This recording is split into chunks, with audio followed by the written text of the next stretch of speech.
Hey everyone, it's the morning for me, and I decided I've got a quiet moment, so I'm gonna show my warm-up processes when I draw. Not everyone does warm-ups, that's fine. They work for some people to get them in the mood, fired up. They don't always work for everyone. Some people just don't think that, they do them and it doesn't really affect anything, and that's fine. So I usually warm up on, if I'm at home, I'll warm up on Paint Tool Sci, using my tablet. I don't have a screen tablet or anything, I just use kind of a flat, non-screen tablet. If I'm at work and I'm just like on the phone or waiting for something to generate, I'll usually warm up on post-it notes, just because I have them lying around and they're convenient, and like usually someone will give me a post-it note with like 10 number sequence on it, and I'll be like, okay, and that'll be the only thing on these giant post-it notes. I'm like, cool, free space to doodle. So generally, I will start out with sort of vertical lines. I'll try and get them as straight as possible and kind of as parallel as possible and not get them to cross over. And I'll usually, if I want a quick warm-up, I'll do this like 10-20 times. If I want a really long warm-up, like if I haven't drawn in a while, or I don't feel like I don't feel super in the mood, I'll do like 100 or so, just to kind of get me going. I'll just do a random number here. Like I sometimes do warm-ups like in between, like the day, like drawing. So if I've done like a quick warm-up and I've done a couple of sketches and I feel like, oh no, these aren't going very well at all, I'll generally go back and do like a full big warm-up just to see if I can break the ice, I suppose. And you should be doing this from your elbow or your arm, but I'm quite bad and I draw from my wrist quite a lot.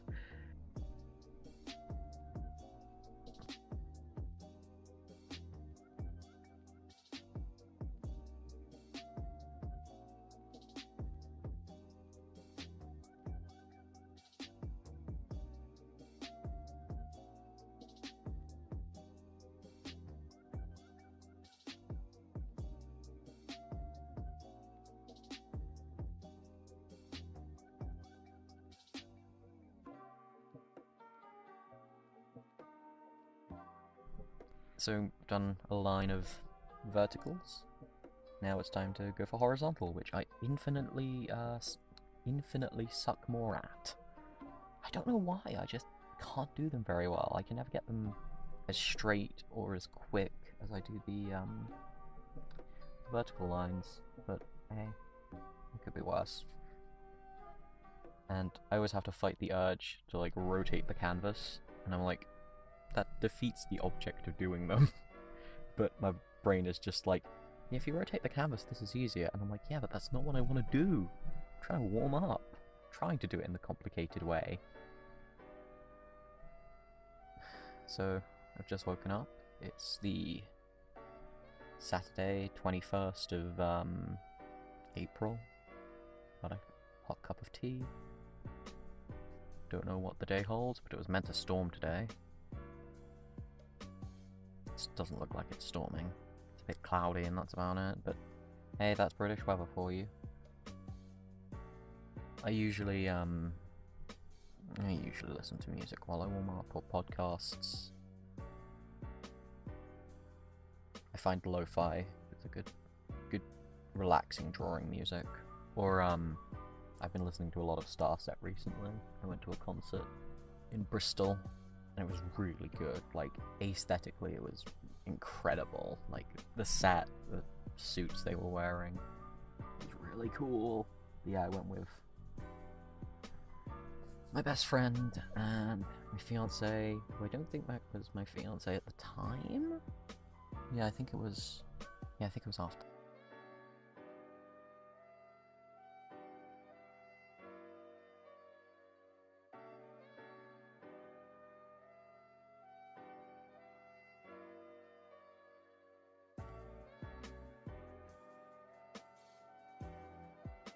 Okay, so now we're going to do some diagonal stripes, diagonal line, and I usually do these in sort of one going left, one going right, one going left, one going right.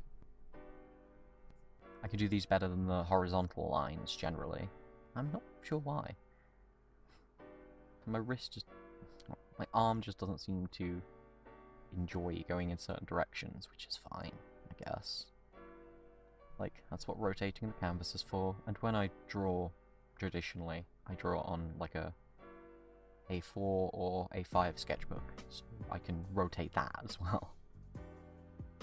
It's not something that can't be done and can only be done on the computer, like, say, undo.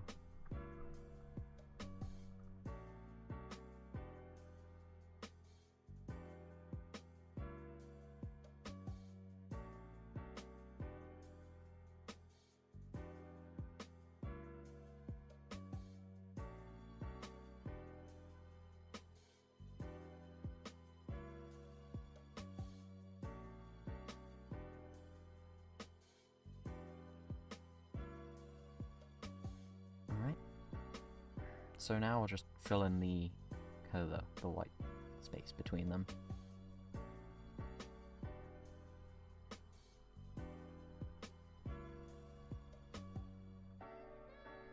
Just for some added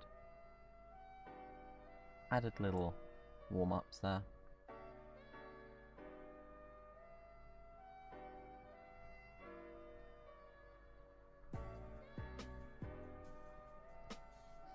Now onto the circles. I keep undoing. It doesn't, I don't know. It doesn't really matter if I do or don't, but I just keep undoing. So generally, I'll do like a line of small circles, then medium circles, then big circles. I find like this helps with the differing sizes. It's better than just doing one circle of one size over and over and over again for me, personally. And I want to stress that there is no right or wrong way to warm up. Some people warm up by doing a whole picture, like they will doodle, they'll sketch. Some people warm up like this. Some people probably have other ways of warming up, and that's not a problem. Whatever works for you.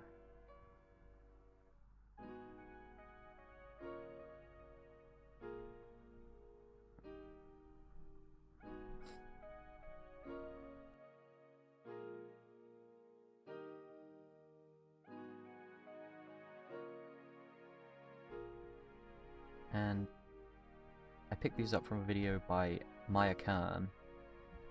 They make me feel quite fluid when I do them, so just add them to the warm-up. So it's doing these little loops. If we go backwards, and I have a lot of problems going backwards, and I don't know why. Like in reverse. Well, not in reverse, in you know. And when Maya Kern does it, she does these big loops, but I tend to go for the smaller ones just because they're what naturally happens with my wrist. But yeah, like doing the ones going like loop up, loop up, loop up is like a lot easier. Like I can do that. But doing the ones that are like loop down, loop down, loop down, it's really hard, and I have to slow down and really force my arm to do that. And I don't know why. And I've only been doing these for like 6 months to a year, so it's gonna get easier as it goes along. Like when I first started doing them, I could not do them at all. Like it was really bad, and I was like, why can't I do this? But practice in this sense makes you more fluid.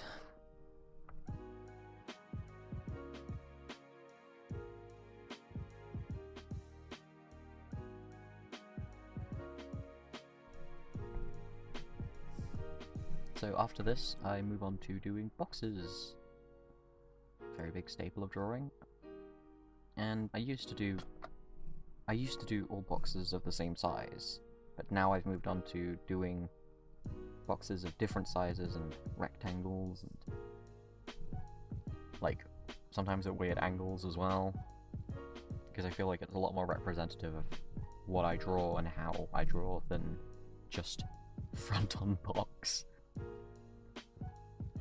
So I'll do them in these little rows of 5 usually, and then kind of break out afterwards. The boxes are breaking loose. They don't have to be particularly neat, but I like drawing neatly, so I will undo.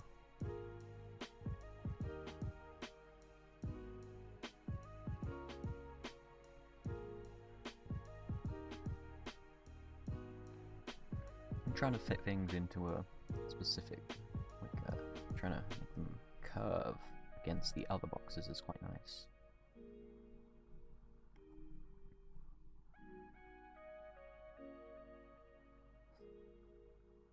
My pen's acting up a little bit. There we go.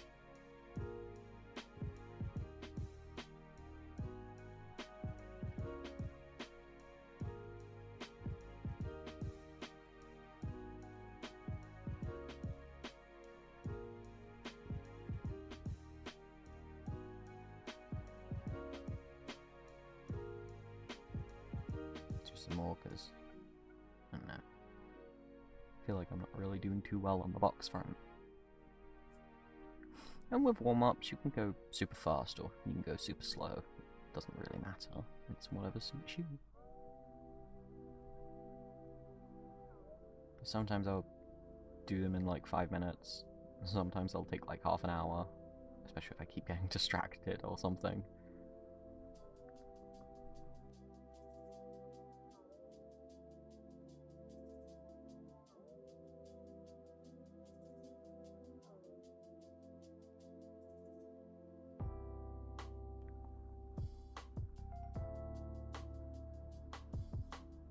Now I'll do some triangles.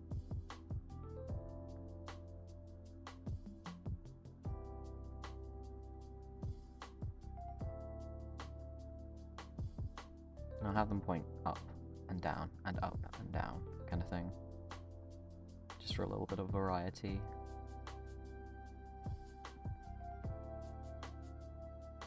And I'll vary like how elongated they are and stuff. Then I'll give them rounded edges, so they look more like teeth, or candy corn, I think it's called. It's not very common over here, I think. I've only seen it like once, and it was at like a Homestuck meet. I'm pretty sure we get candy corn. I've never seen it in a supermarket, actually. Anyway.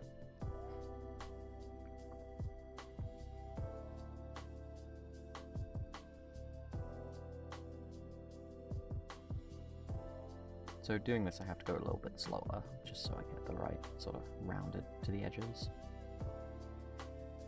Now some slightly bigger triangles.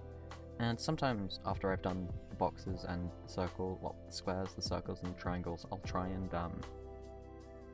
draw them in like a 3D, I suppose. Like I'll try and actually add some dimension to them. But this is already quite a long warm-up.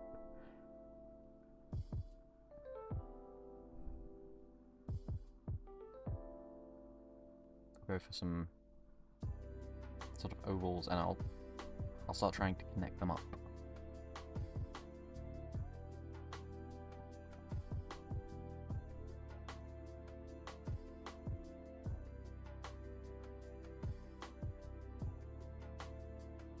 So this is kind of the part of the warm-up where I have no idea if this stuff actually helps me warm up, but it's nice to do, and I'm very much a creature of routine.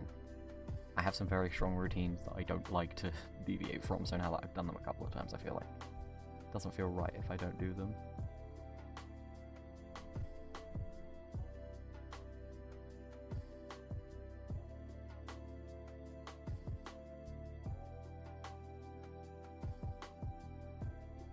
So I'll just connect them up.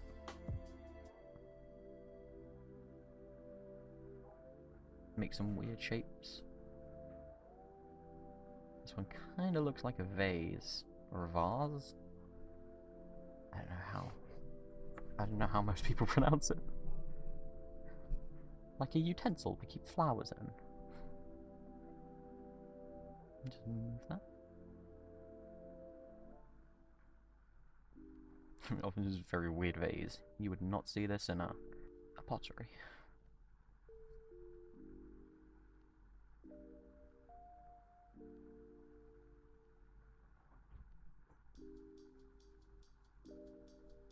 So now I'll try and do something a bit more from a different angle. And I feel like this kind of helps my brain kind of get into the swing of imagining things in a three-dimensional space rather than just on a flat plane. And this is something I've always had problems with when it comes to drawing, is I've never been very good at imagining things in a three-dimensional space, and it was a real big kind of issue for me when I was younger and trying to learn to draw, and it was still a problem throughout art college and when I went to university. And I feel like a lot of my work is very flat, it's not very dynamic, and there's not much of the weight to it, and that's something I'm trying to work on. But I'm hoping this sort of thing will help me get into the mood, like into the swing of things. Make a little caterpillar. Little boxy caterpillar.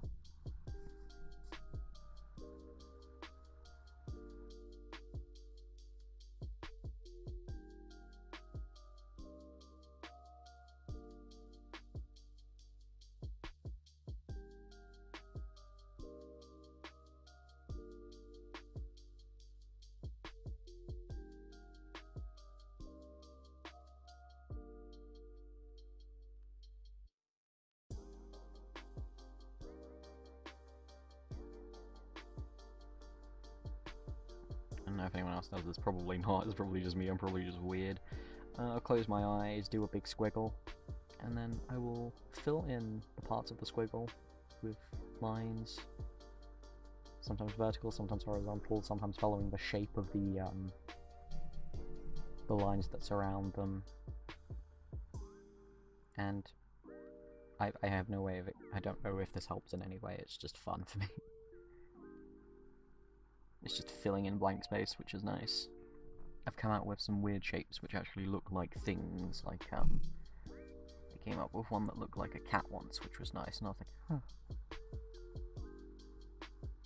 I had a really weird dream last night, actually, that I was back at, I think I was back at uni.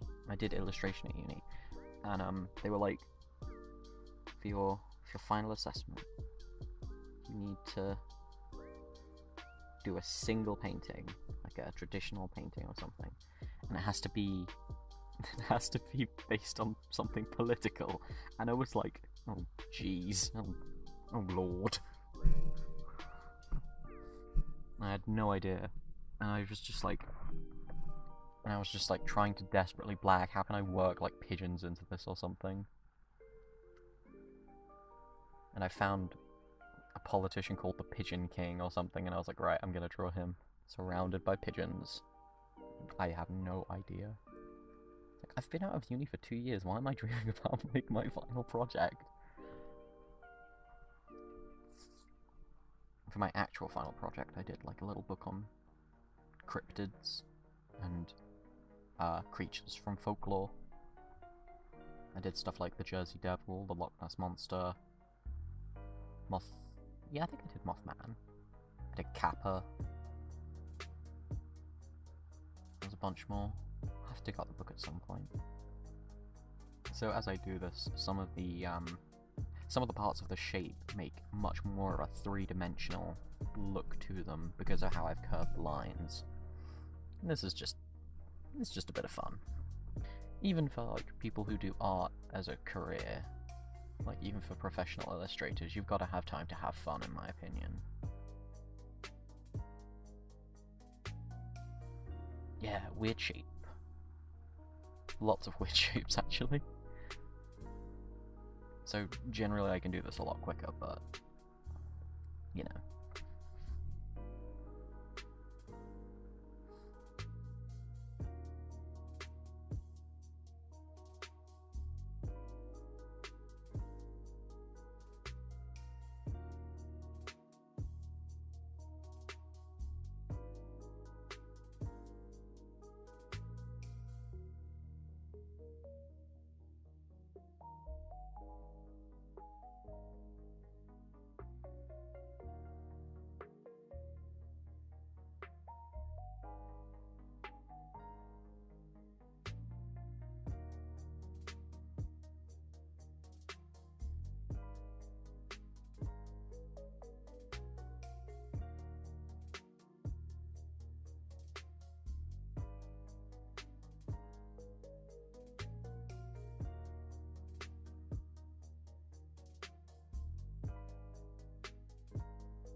occasionally I'll do a circle or something similar. I'll try and map out the I'm not sure how you'd say it, like the dimensions? The planes? I'm not very good at this. I'm not very good at the technical side of things. But I feel like this helps me think in a more three-dimensional space. Going back to what I was saying earlier about having difficulty with drawing things as though they were 3D,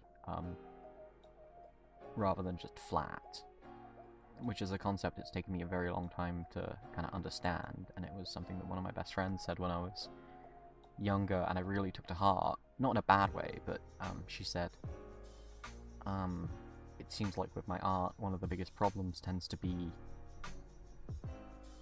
not seeing things in the 3D space, only drawing what is there. And I mean, you can do that, but if you learn how to visualize things in a 3D space and draw them from that, it's a lot easier.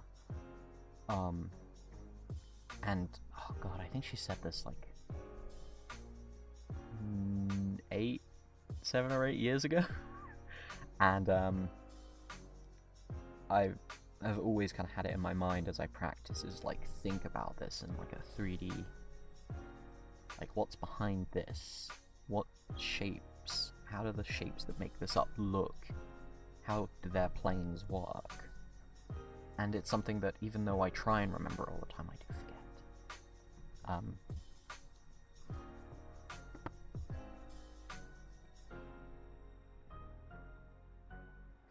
And then sometimes, I've been doing it a lot more recently actually, but sometimes I will try to draw from things which are nearby me. So I've got the end of a USB here, so it's like a mini still life, I suppose. But it can be anything like USBs, cups. Usually it's cups. We usually got a lot of cups around me. Pens that are lying around, notebooks, cards, packets of tissue, my coat, stuff that I can see out in the hallway. And if I'm going to be doing studies, I'll especially do this because I want to wake myself up to being able to, you know,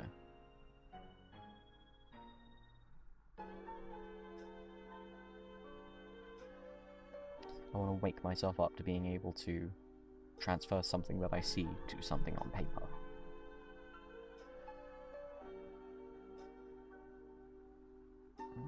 I think I'll try the doorknob as well.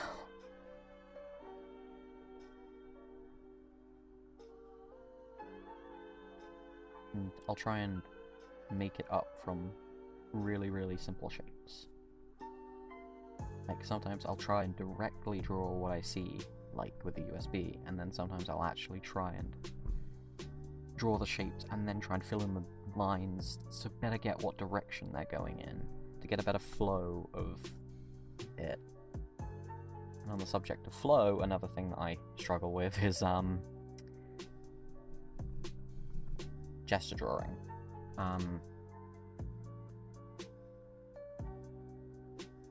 It's really hard. It's really hard, and people who can draw really fluidly, just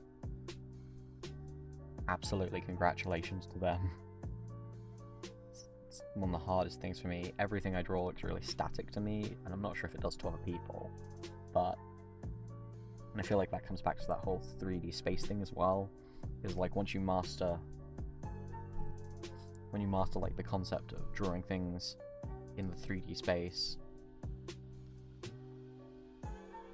or drawing things in relation to a 3D space and thinking about them as a three-dimensional object, and you also get down kind of movement and gesture and the flow of movement and the exaggeration of anatomy, but also keeping it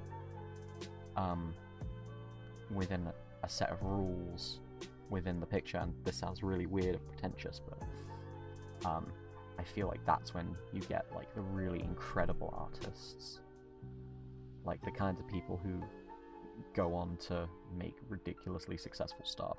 I mean, like, you don't need to do all of that to be successful. But a lot of the people who are tend to have those traits in their,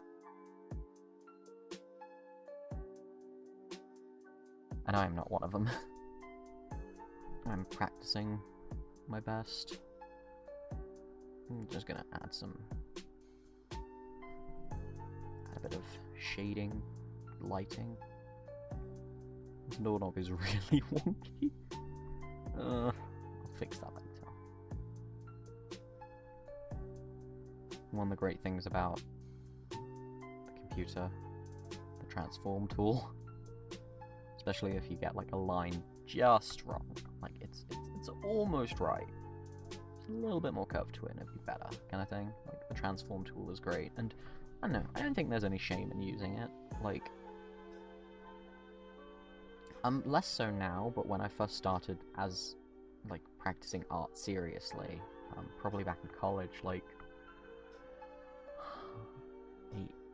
7 or 8 years ago, I would have been 16. There was more of a digital art is just something to enhance your traditional art. Doing solely digital art is quite a childish thing, or was quite seen as quite a childish thing. And I was really lucky to, well, I don't know if lucky, but it was really interesting to kind of grow up as digital art became more and more recognized by a lot of like lecturers and stuff. So when I first started at my first college, it was like you could only do traditional, and when I have really, really shaky hands, and my traditional stuff is not good.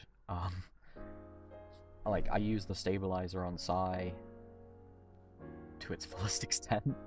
And there's no shame in doing stuff like that. Like, even using the stabilizer, the work I create is still my own, so, you know. When I was at college, like, it was always, you do art traditionally and then you enhance it digitally. And then when I went to my because I went to regular college, I did art and design, politics, psychology, life drawing, Japanese, and like really basic graphic design, and like Photoshop tools and stuff, which was only like a small mini course kind of thing. They were very much like, no, you only use it to enhance your traditional. But I went to my second college, which was a pure art and design college, to do my illustration foundation, and they were much more like, well, we want all of your like prep work to be traditional and all of your development to be traditional, but you can do the final pieces in digital, and that's fine. And then once I got to uni, when I went to university and did a full degree in illustration, they were fine with me just doing everything digitally. And I did try and do stuff traditionally as well, because I've always felt really bad and kind of sad that I can't draw as well traditionally, and I've never been able to draw as well traditionally, but it is what it is. Not everyone can be good at every single medium, and that's fine.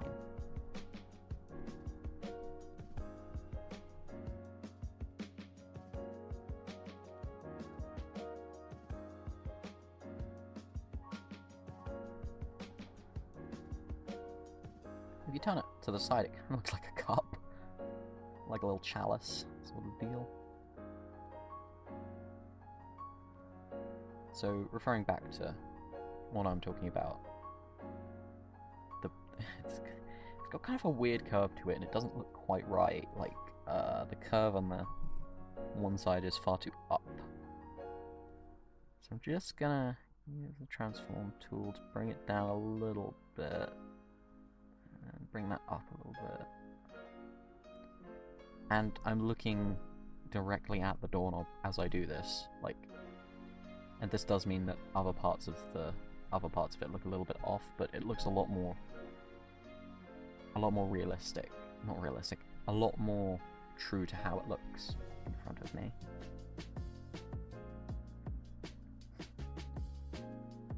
So I kind of got rambling there, and I'm real sorry about that. I have a bad tendency to ramble. So, yep, this is kind of how I warm up. And then, sometimes right at the end, God, I keep doing this, like right at the end I'll do this. Draw a little face. Yeah. And this is not serious, this is just having fun. This is not how I would use a circle to construct a head, but you know.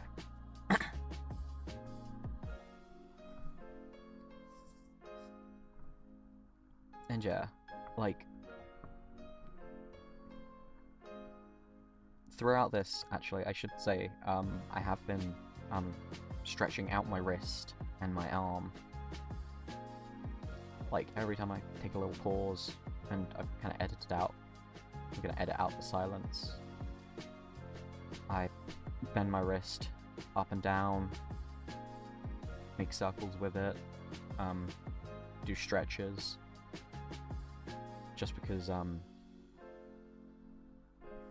those are good warm-ups as well. Like, the actual physical art of stretching out your wrist, your elbow, and doing exercises will help to loosen up your arm. And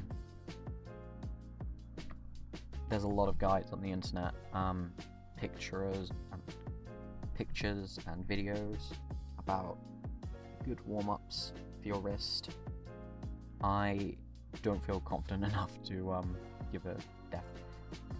give a example myself, because I'm not trained in like stuff like that. But my arm tends to cramp up a lot when I do these warm-ups, and it cramps up a lot less when I do a full sketch.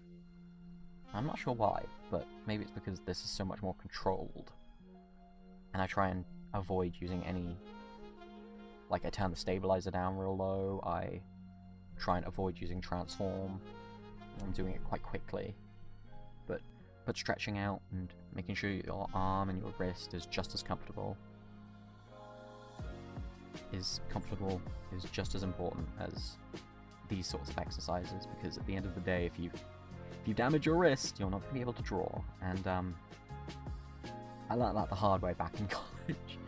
Wow, yeah, I'm rambling. I'm going to stop now. This is going kind of off topic. But yeah, so warm-ups are good if they work for you. And this is how I warm up personally. And I'm going to put this on my Patreon and publicly on YouTube at some point. This is how I do it. This is not necessarily the right way. There is no right or wrong way. Well, there probably is a wrong way. Throwing your pen at the wall and crying is probably the wrong way. But if that's how you do, that's you. That's fine. I don't usually take this long, because I've had to explain everything. Usually it's a lot quicker, and it gets quicker as you do it, so don't think that every warm-up you've got to do is going to be half an hour long. It's fine. I think this is my first ever video where I've talked about drawing and not sped it up, so hopefully this is useful to at least someone.